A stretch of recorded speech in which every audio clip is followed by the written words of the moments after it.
Okay, if my volume is shit, it's not my fault. I have 50 minutes until a D&D session, which I will be recording for this channel. We're just gonna get a sneaky little second ending on the Paris. This is the part 2. I'm going to not read the ones that we already did, because that would be lame. Extremely lame. So here we are. Blakya, why you do this? The room bursts into laughter as Urinev scrambles to pick up the peas from his potatoes. Tell Oberov to lay off of Urinev. Say nothing, leave. Last time we left, say nothing is kinda like leaving. Tell Oberov to lay off. Ah, come on, Chevek. It's all good fun. Yuri's a good guy. Oberov replied with a chuckle. After exchanging a few words with some of the crew, you wrap up your meal and... okay, it's the same thing. When you get to your personal quarters, you sit down on your desk and begin to look over your notes on the charts of the region. After a few hours, you notice your eyelids grow heavier and heavier. You start to think of sleep. You crawl into bed. Ah! We already went over this. It's human, closet, arrive. Here we go. Captain Stepanov. Last time we kept it to ourselves. We'll call it out this time. The captain frowns as you explain the blood came from a human, but no one on board seems to be missing. What are you suggesting? That this is from one of us? He gestures towards the pooling blood in the supply closet. That is, you cut in gruffily as he tries to dismiss you. We are the only humans for miles. It could come from no one else. The captain lets out a deep sigh and covers his face with his hands. He waits a few moments before turning to face you again. Yomo, what do you suggest then? Run test on blood. Okay, we're here. Narrow down suspects. Blood test will narrow down list of suspects. Bloods could come from anyone here, but if it's human and we are all humans for miles, then it has to come from one of us. You wait, thinks it over, a few moments, reluctantly nods. Okay. Second step, results, a negative, open the door, share your findings. So we're going to, let's just read this. You enter the mess hall to find the crew waiting for you. Some are eating breakfast, others still seem to be in shock. Captain Stepanov looks at you and walks in. Well, Vector, what did you find? You look around the room to spot Oberov, who is sitting at a table, arms crossed and staring straight ahead. Next to him is Urinev, who is eating leftovers from a plate in front of him. The plate contains both peas and potatoes. Let's share our findings. As you share the results, the crew turns around to look at the two suspects. Oberov doesn't fidget, and Urinev continues to eat his potatoes and peas. Captain Stepanov frowns. You notice one crew member staring at Urinev as he eats it with a baffled look. He begins to speak. Yuri, your peas touch potato.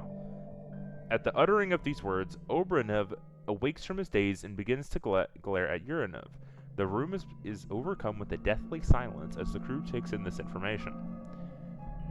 Okay, so it's the same thing. You're not my friend, not of this world, witnessed, evacuate, animal.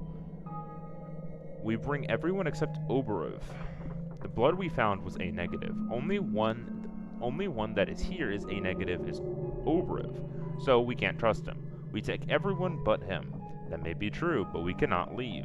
There's too many important charts and equipments on this ship just to abandon it. We find creatures, we kill creature. We find creature, we kill creature. That's an order. Captain Stepanov walks away, but before he leaves, he orders two crew members to follow him to his chambers. You look after him with disdain. Act now. I think this is the main portion of the game. So for our next one, we're probably just going to get to the fastest way from here. Ask Oberov for help. Escape on your own. Organize a mutiny. I think we're gonna do a mutiny, because I think I know what happens with escape on your own, so we're just gonna do a mutiny. Everyone, Stepanov cares more about equipment than our lives. We escape now and blow up the ship so that the creatures cannot follow. It'll kill us and replace us like Yuri if we don't. So we have to. Several members of the crew begin to get more riled up as you talk. It's time for a mutiny. As you finish your speech, some answer your call. Wait, are any of these? No. I thought some of these little side bits were going to be like riot words. You look around the room to see 5 members of the crew flocking towards you. They stand in front of you with fists clenched, awaiting orders. Give orders. 5 members of the crew have joined your mutiny. You order 2 to raid the armory and rig the ship to blow. The other 2 will gather the food from the kitchen and grab other supplies. The last one will go with you to secure the lifeboat. You don't quite trust them enough yet to let them secure the boat without you. Leave the mess hall. Having a lot of people probably wouldn't be that good in this situation, because if there's too many people, then they're probably going to die, and then they're going to become monsters, and it's just, okay. As you leave the mess hall, you tell the mutineer with you that you need to pick up some items in your room first. You walk briskly towards your room, the mutineer follows closely behind you. You're not sure what his name is. Ask his name. It's Boris. I worked in the kitchen. You smile assuringly at him. Isn't this the guy that dies in the other version of the game? In the other thing, it was Boris that was dead in the kitchen getting eaten out of that you remembered the name of. Nice to meet you. Together, we might make it out alive. You both continue running towards the living quarters. When you arrive at the living quarters, Boris states that he needs to get something from his room as well. You agree to meet at the entrance in 5 minutes. You then head to your room alone. Soon you arrive at your door. Dollar's face smiling at you. We went over that. You pause a moment before closing the locket and stash it into your pocket. As you grab the locket, you accidentally knock over some papers from your desk. You look over to see that it's the charts from the sea bottom in the area. The charts with the strange readings from yesterday. Read over the charts. You remember the unidentified body of mass that showed up on the charts earlier. You start to wonder if it had something to do with that creature. As you read over the charts, you begin to piece together theories. In the 3rd chart, a chunk of mass broke off from the main body and appears to be moving. You study the chart for a few more moments before finally realizing that the chart displays a slight altitude change from that chunk. Was it moving upwards towards the ship? If this thing came from that body of mass, could it just be a small part of a much larger organism? Leave the room. You wait at the agreed upon waiting point, but Boris doesn't show up. Your mind begins to wander as you wait. Do I run? He's dead. It's gonna kill me next. Why isn't he back yet? We have to go. He's gone. Do I run? He's dead. It's been 5 minutes and he's still not back yet. You begin to grow antsy. Leave him behind. It's been too long. You turn to leave and begin walking and you hear something behind you. Turn around. Comrade Vector! You pull the knife out of your pocket and clasp it from behind your back. As Boris runs up to you, he begins to eye you suspiciously. Were you going to leave me behind? Of course not. You lie and tell him that you have to head towards the lifeboat now. You make sure that he is in front of you so that you can watch his every move. Head towards the lifeboat. You start heading towards the lifeboat with Boris. As you walk behind him, you tighten your grip on the knife hidden behind your back. You begin to think. Why was he late? Maybe it's him? Why was he late? What should I do? Something feels off. Maybe it's him?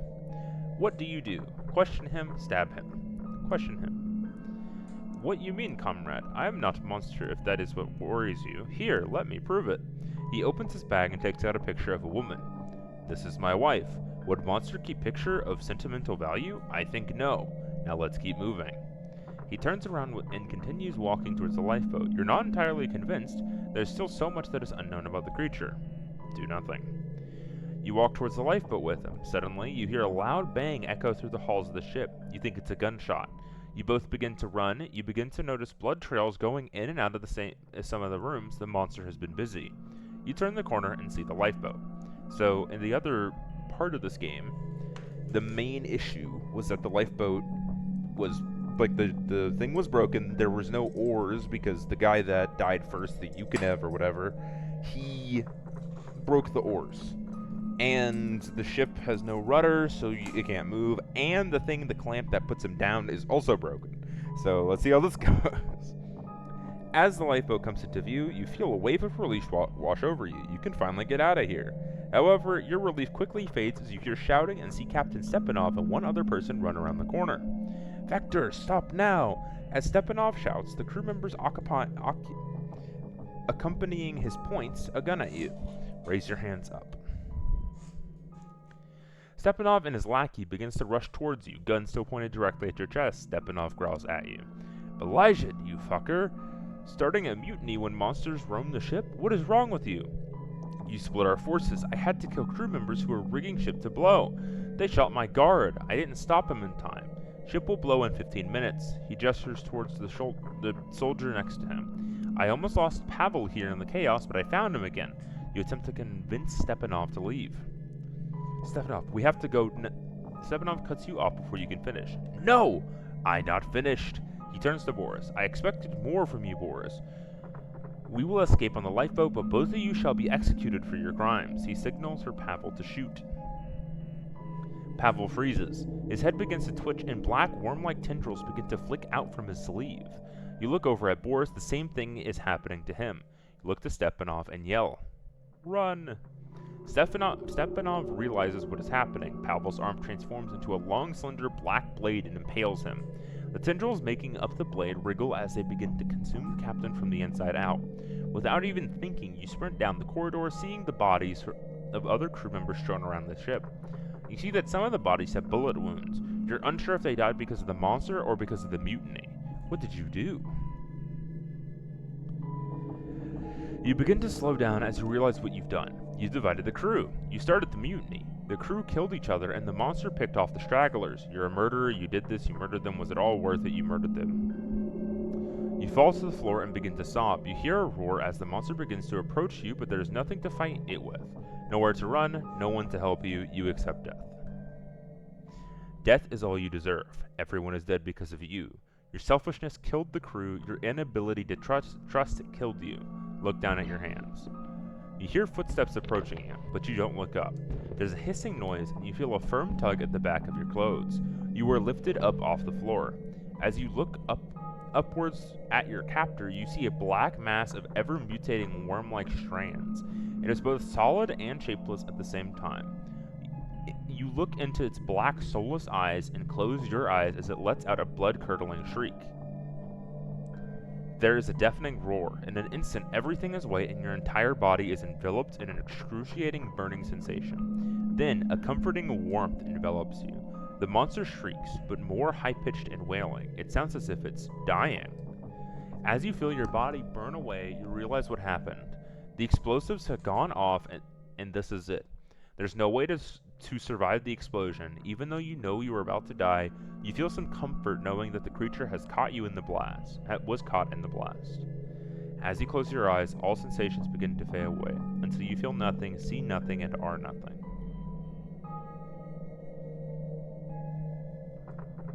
Ending 2. I like this one. Explosives. It looked like there was 2 branching paths from there. One of the main branching paths was killing him beforehand, but I don't know how much that's going to change the story. Let's just go back and do that. Lay off, room, bed, fall asleep. Let me also grab my cookies from yesterday. Snacking. I'll be back.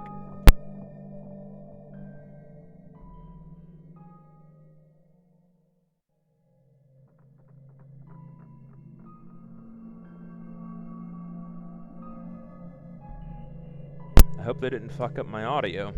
I know it gets like really loud whenever I click it in and out. You're awakened by a deafening scream. Look inside.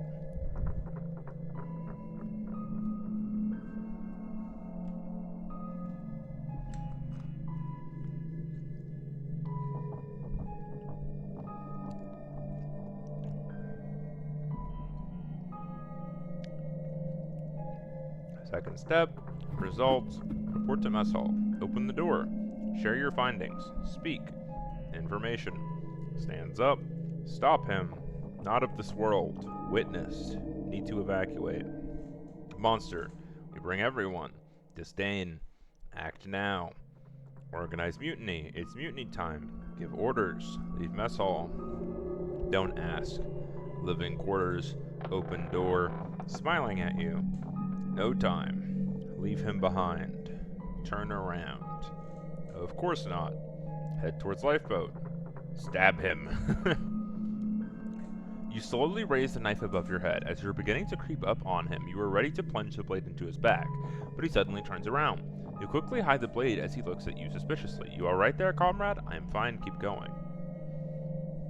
He turns around and walks towards the lifeboat again. You follow closely behind him. You put the knife away and think about what you were about to do. You were about to kill him. What if he wasn't the creature? You'd be a murderer. I think this just is the same thing. Accept death, look down at your hands, accept fate, dying, close eyes. Okay, same ending.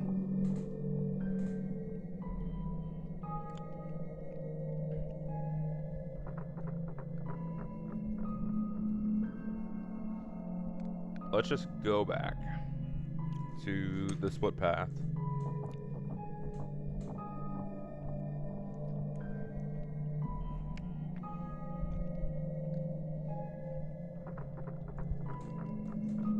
Ah!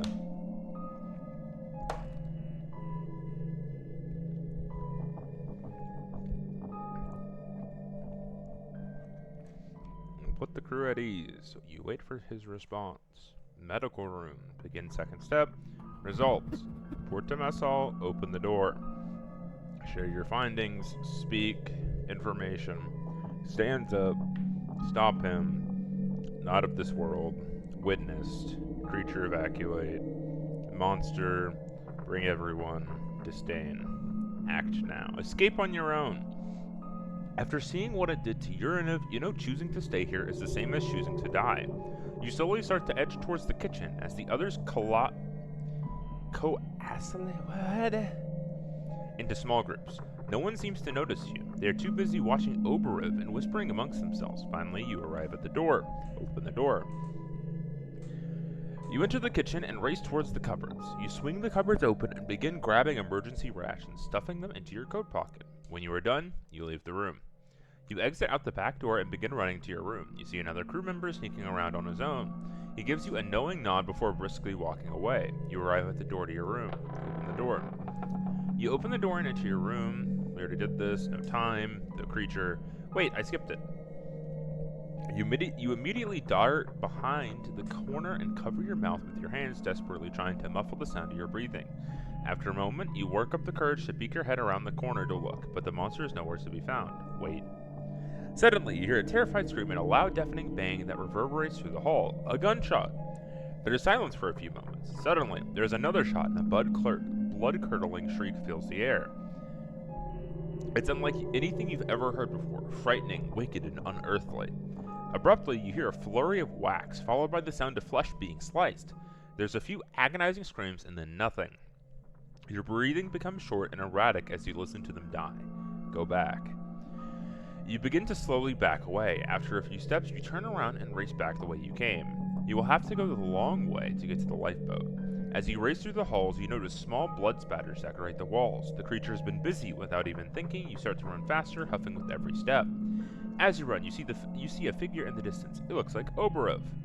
Chase after Oberov or keep running towards the lifeboat. This might also possibly be a splitting path. Chase after Oberov. You catch up to the figure. As you get closer, you see that it does not in fact look like Oberov. Is it really him? It does in fact look like. Reach out to him. Oberov turns around and looks at you with suspicion as you run up to him. Hold up, Chavik. Stay right there. He begins backing away from you. He doesn't trust you. Convince him. Oberov, it's me, Vector. I am not a monster. Oberov eyes you suspiciously, looking you up and down from responding. If you're not a monster, then prove it.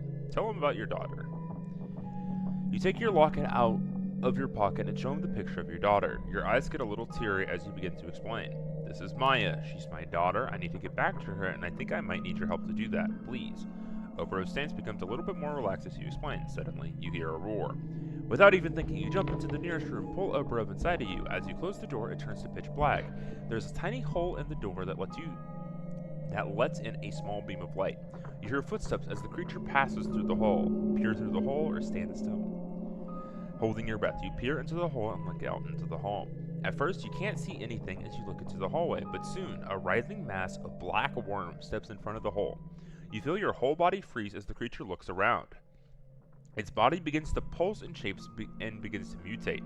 Slowly, it morphs into a man-like appearance, gradually changing colors. When it is done, you realize that it just morphed into the man you saw only moments before. You back away. You hear the monster walk away before it goes completely silent. Oberov looks through the hole before letting out a deep breath.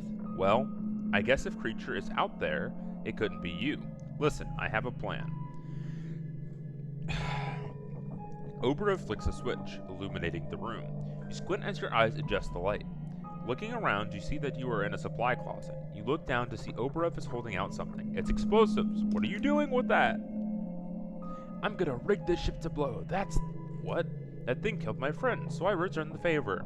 I already planted some explosives on the engine to make the ship dead in water, but I need you to plant explosives in the hull to ensure it sinks. While you plant them, I will fix the engine of the lifeboat. Can you do that? Wait, no, why? Is he gonna ditch me? Yes! Good. Glad I can count on you. When you get to the front of the ship, arm the bomb for 15 minutes. Oberov hands you the explosives. Both of you nod to each other before slowly exiting the closet to the front of the ship. You dash towards the ladder that leads to the lower deck of the ship. As you descend, the Paris creaks and groans, followed by the sound of scratching metal. The ship is scraping against the ice. No one is steering. You plant the explosives on a wall and arm it to explode 20 minutes from now. There's a beep as the time starts up. Head towards the lifeboat. As you run, your mind begins to wander frantically. As your mind races, you begin to seriously ponder. What if it replaced Oberov? So does this just pick it up? What if it's already got Oberov? What if it replaced him? Will it know our plans? Does it? Yeah. Turn the corner. The lifeboat is now in view. Next to the boat, Oberov is waiting. He is anxiously fidgeting with his wrench before he finally sees you. He begins to smile grimly. As you get closer, you slow down before stopping altogether. You can't help but think that the monster can mimic anyone. What took you so long? Well, hurry on in. The ship is set to blow in 20 minutes. Oberov stops for a second and looks at you inquisitively. Is it really you? Oh, I should have done the attack him. What are you saying? You think that I'm that thing? I suppose you're right to think so. Yeah, so we know what's gonna happen. We leave. Attack him. You take the knife out of your pocket and rush towards Oberov. Startled, he raises his hand. Wait. How do we have a knife? Oh, maybe it was right before the grabbing our picture. You let go of the knife and push Oberov away. He falls to the floor. Oberov coughs, splattering the floor with blood. Oh. He raises his hand to defend himself, but your knife pierces his palm and goes straight into his heart. You bludgeoned! With every word, blood streams down his chin. Can you see now I am not the monster? As he violently coughs, he begins to realize that this was the real Oberov and you just stabbed him. Breathing heavily, you rush towards the lifeboat and pull the switch to release the boat. There's a loud metallic clang as the boat jerks forwards, but the mechanism holding it is in place doesn't release. No, why? Oberov chuckles as he begins to panic. Release is stuck. I could have fixed it, but too late for that. Serves you right. Rotten hell. Oobleduk. It's a lot of words. Oberov lets out a mocking laugh and closes his eyes. Moments later, his breathing stops. He is dead. You are alone. You notice the bag of tools is next to him. Grab the bag. You grab the bag of tools and open the bag. You have no idea what these tools are or what they do, but you frantically grab one after the other. You try each one on the mechanism to see if it will loosen its grip on the lifeboat, but nothing seems to work. As you slump backwards against the railing in defeat, you hear a loud roar from the other side of the boat. It heard you. You begin to sob. As you cry, you begin to think about what could have been differently. Why couldn't I trust him? He could have fixed this.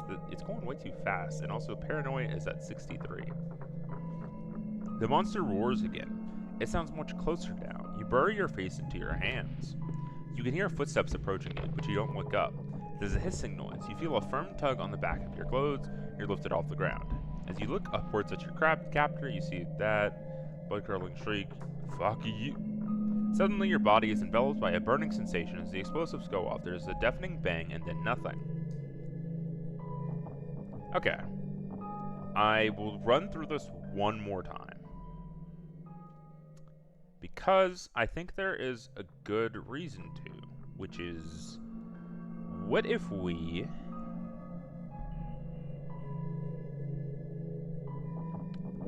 leave by ourselves and we stay by ourselves and don't go with Oberov? Because trusting Oberov early and then going with him later in that run will probably do the same thing.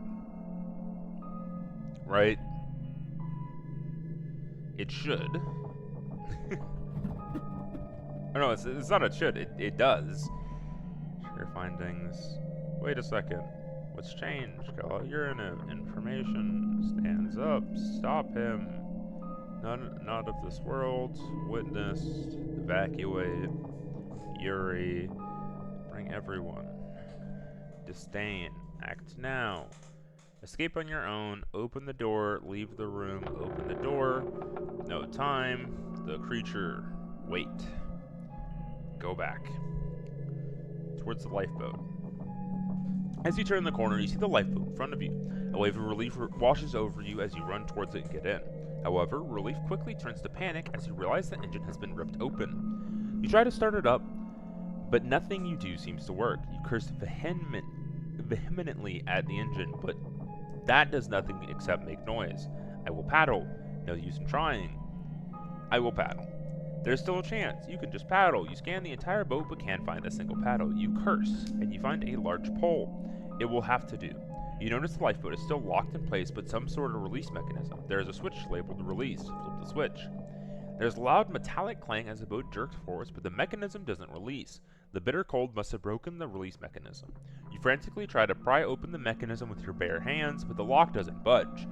In a last-ditch effort, you bang the lock with your fist, your knife, a pipe, but to no avail. You get out of the lifeboat and slump down against the wall, defeated. There's no hope. As you sit alone with your thoughts, you begin to realize that Oberov could have helped you fix the boat, or any of the mechanisms.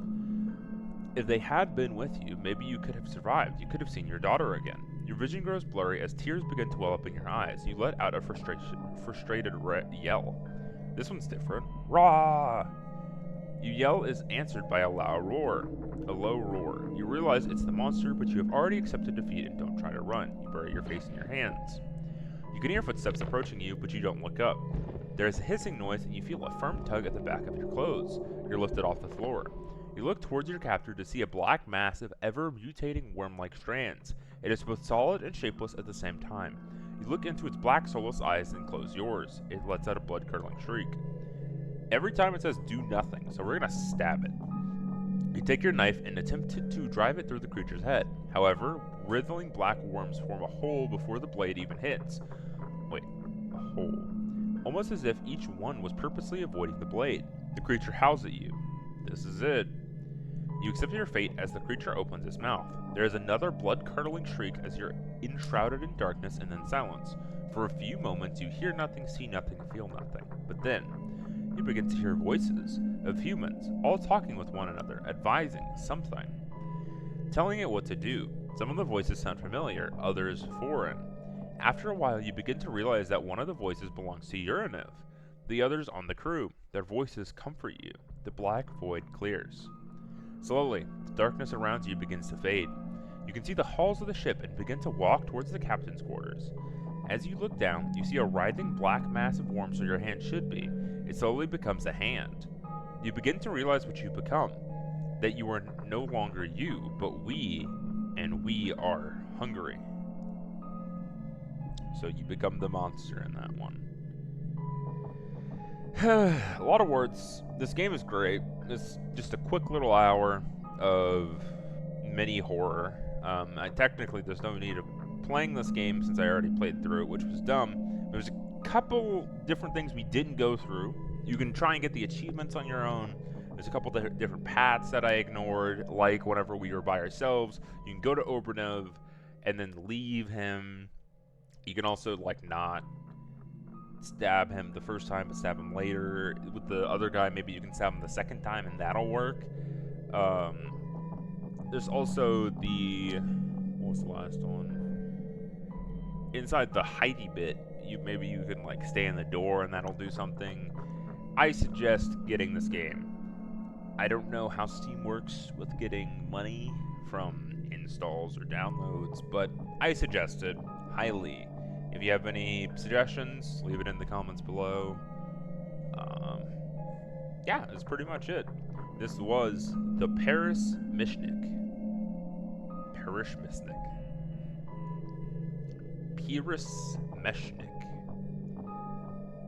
PERESMESHNIK. Yeah, that's it.